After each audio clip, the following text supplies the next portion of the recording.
I think Brother Leslie has a question. Yeah, Bhante. Thank you for that kind sharing. But I'm now struggling with myself, trying to understand what the Buddha was trying to say, tell Ananda. Can you help us to put it into a nutshell? What was it that the Buddha was actually trying to teach Ananda or to tell the people in Vesali at the end of the day? Because they were suffering. So what was the Ratana Sutta actually all about in relation to what was happening in the vicinity? What was the message that the Buddha was trying to tell us, or rather Ananda for that matter? So can you just try to explain it to us in a nutshell? By pointing out the relevancy of the Dhamma, by pointing out the differences in what people were looking for safety. Meaning, we have gone through this major global experiment where we have lost our sanity, basically, by attaching mercilessly and in a crazy fashion to the body and its so-called health. For that, we have sacrificed our dignities, integrity, common sense in many, many places.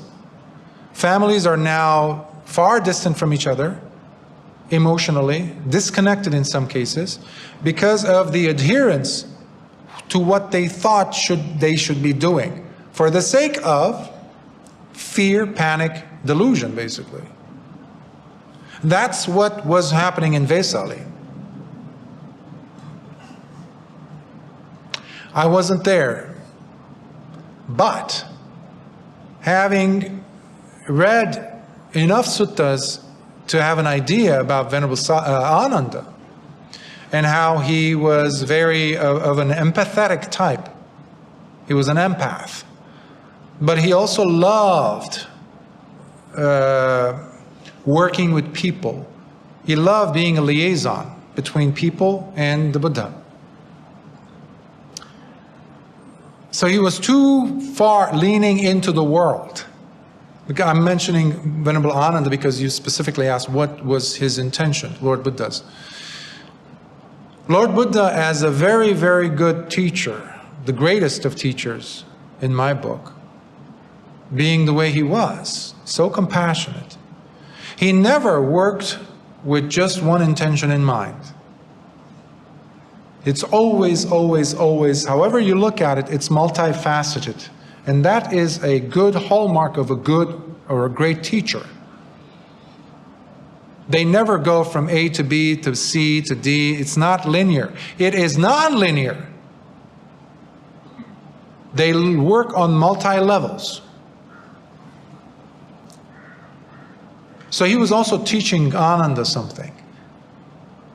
Because Ananda was the kind of a Sotapanna who did not have the Sangveya. He said, hey, I'm the ambassador of Dhamma. I am the liaison. Whenever somebody wanted to talk to the Buddha, I am the one who's making that happen. And he has some you have many, many good suttas where Ananda is giving good, sound advice. Let's not take that away from him. But as far as Lord Buddha was concerned, as far as his noble friends were concerned in the holy life, like Venerable Anuruddha, his teacher, Venerable Sariputta, Venerable Mahamoggalana, they were always like pushing him, like, Ananda, sit down and meditate. You can almost see that. But he was always rushing, doing something else, because he saw that to be more important, which has elements of laziness. Don't be ashamed. Yeah, procrastination. He didn't have the urgency. That's why it took him until he was 80 years old, until Lord Buddha passed, died afterwards for him.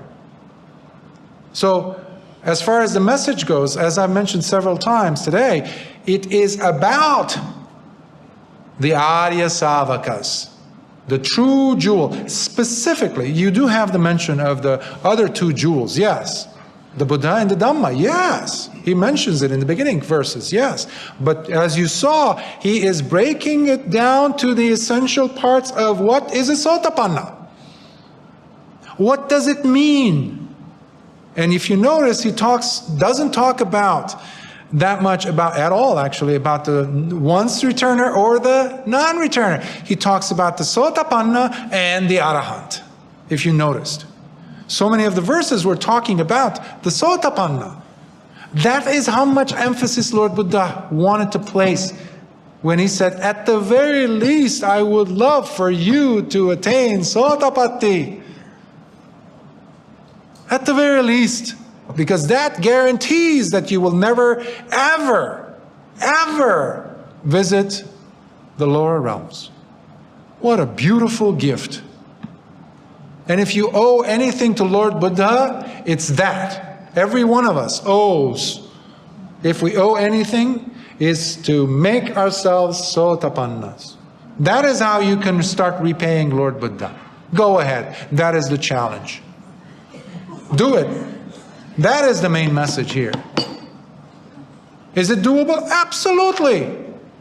Otherwise, I wouldn't be screaming my lungs out since, actually, before I joined here. Over Zoom, remember? It's joy, but we have to permit ourselves to be joyful. We're expecting somebody else from outside to come and give us permission to attain. You don't need anybody's permission. Not a bhikkhu for sure.